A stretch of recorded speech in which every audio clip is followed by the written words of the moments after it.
বিসমিল্লাহির রহমানির রহিম। বাংলাদেশ জিন্দাবাদ। দেশ নেত্রী আদর্শ নেত্রী বেগম খালেদা জিয়া জিন্দাবাদ। বাংলাদেশ জাতীয়তাবাদী দল বিএনপি জিন্দাবাদ।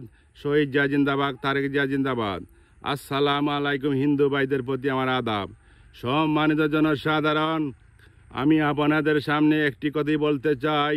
বাংলাদেশে সিলেট বিভাগ একটি আছে, সেই বিভাগে হবিগঞ্জ একটি জেলা আছে। সেই হবিগঞ্জ জেলায় সাবেক অর্থমন্ত্রী শাহ এস এম কিবরিয়াকে বদ্দর বাজারে গেটেন হামলায় তিনি মারা যান।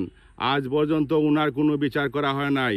বাংলাদেশ জাতীয়তাবাদী দল বিএনপি যদি ক্ষমতায় যায়, আমরা সবাই আশা করিব উনার বিচার করার জন্য। সম্মানিত জনসাধারণ, আমি আপনাদের সামনে আরেকটি কথা বলতে চাই।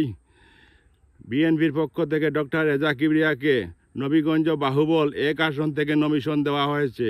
আমাদের সবার আশা আকাঙ্ক্ষা থাকিবে ডক্টর রেজা কিবরিয়াকে বিপুল ভোটের মাধ্যমে আপনারা পাশ করিবেন। ইনশাল্লাহ তিনি অনেক ভোটের মাধ্যমে পাশ করিবেন। আল্লাহর অশেষ মেহেরবানিতে বাংলাদেশ জাতীয়তাবাদী দল বিএনপি যদি ক্ষমতা যায়, ডক্টর রেজা কিবরিয়াকে অর্থমন্ত্রী বানাবেন। তিনি অর্থমন্ত্রী হলে সারা বাংলাদেশের উপকার হবে। বেশি করে সিলেটবাসী, সারা বাংলাদেশ নবীগঞ্জের বাহুবলবাসীর উন্নয়ন হবে। তাই বলিয়া আমার বক্তব্য শেষ করিতেছি। আমার ভাষণ যদি ভালো লাগে, মোবাইল লঞ্চে লাইক, কমেন্ট এবং শেয়ার করিবেন।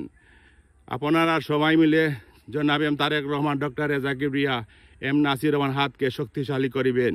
বাংলাদেশ দীর্ঘজীবী হোক। বাংলাদেশ জাতীয়তাবাদী দল বিএনপি দীর্ঘজীবী হোক। খুদা হাফিজ। আসসালামু আলাইকুম। হিন্দু ভাইদের প্রতি আমার আদাব।